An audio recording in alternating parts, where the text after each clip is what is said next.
Imagine a world where free will is an illusion, where everything you do, from brushing your teeth in the morning to the career you choose, is shaped by external forces. That's exactly what B.F. Skinner, one of the most controversial psychologists of all time, believed. But how did a failed writer become the father of behavioral psychology? And what radical experiments led him to reshape our understanding of human behavior, conditioning, and control? Let's dive into the mind of a man who didn't just study human nature, he rewrote it. Burrhus Frederick Skinner was born in 1904 in Pennsylvania, a curious child in a strict, disciplined household. He was fascinated by cause and effect, constantly tinkering and experimenting with gadgets, animals, and human interactions. But his original dream wasn't science, it was writing. Inspired by literary greats, Skinner pursued a degree in English at Hamilton College, hoping to become the next Hemingway. But reality hit hard. After multiple failed attempts at writing fiction, Skinner became deeply frustrated with the unpredictable nature of human behavior. He felt that people were irrational, emotional, and inconsistent, and he was determined to figure out why. So, at 24 years old, he made a bold decision. He abandoned writing and enrolled at Harvard University to study psychology. Little did he know. This decision would lead him to redefine the way we understand human motivation forever.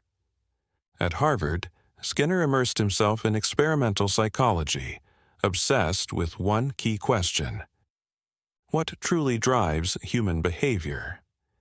Inspired by Ivan Pavlov's work on classical conditioning and John Watson's behaviorism, Skinner developed his own radical theory.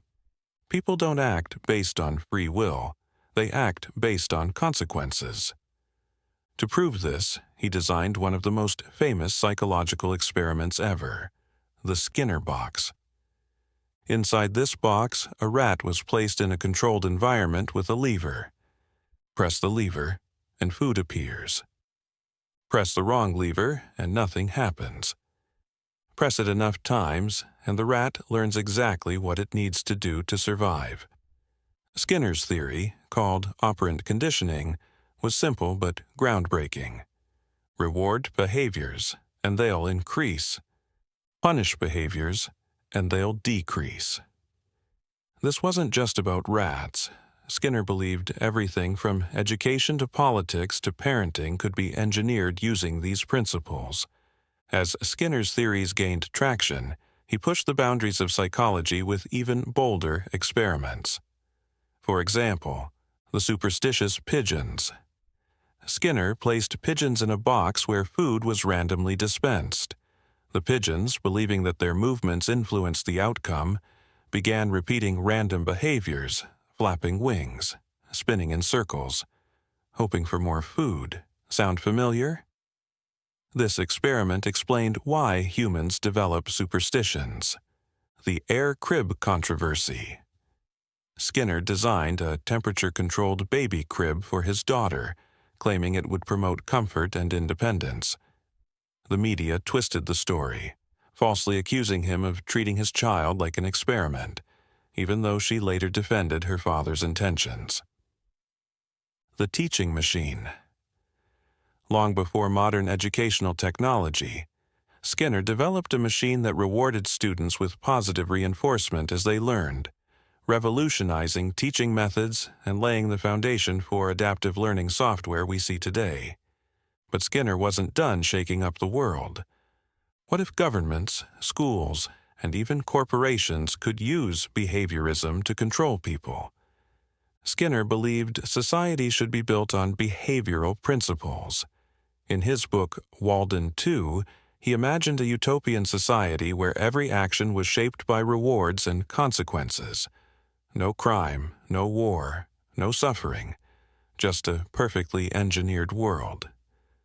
Critics feared this was too close to dystopian control, comparing it to George Orwell's 1984. But Skinner insisted, "We are already controlled by our environment. The only question is whether we take control or let it happen blindly. His influence extended into advertising, corporate management, and even self-improvement. Every time you get a notification on your phone, a bonus at work, or an ad tailored to your behavior, you're experiencing Skinner's ideas in action. The 3 habits that made B.F. Skinner a revolutionary mind. Habit number 1. Question everything. Skinner never accepted the status quo. Whether it was free will, education, or human motivation, he challenged everything and sought scientific proof. Habit number 2. Experiment relentlessly. He didn't just theorize, he tested. Whether it was rats, pigeons, or his own inventions, Skinner constantly pushed the limits of behavioral science. Habit number 3. Think beyond the present. Skinner wasn't just studying psychology, he was reimagining society. His willingness to envision the future set him apart as one of history's greatest thinkers. Skinner's inner spark was his relentless pursuit of understanding human behavior.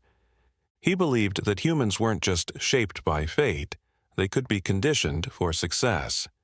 He proved that small reinforcements create lasting change, shaping habits, careers, and even societies. And he left behind a legacy that still influences psychology, education, and technology today. Like him or not, B.F. Skinner didn't just study behavior, he engineered it. What do you think? Was Skinner a genius or too extreme? Let us know in the comments.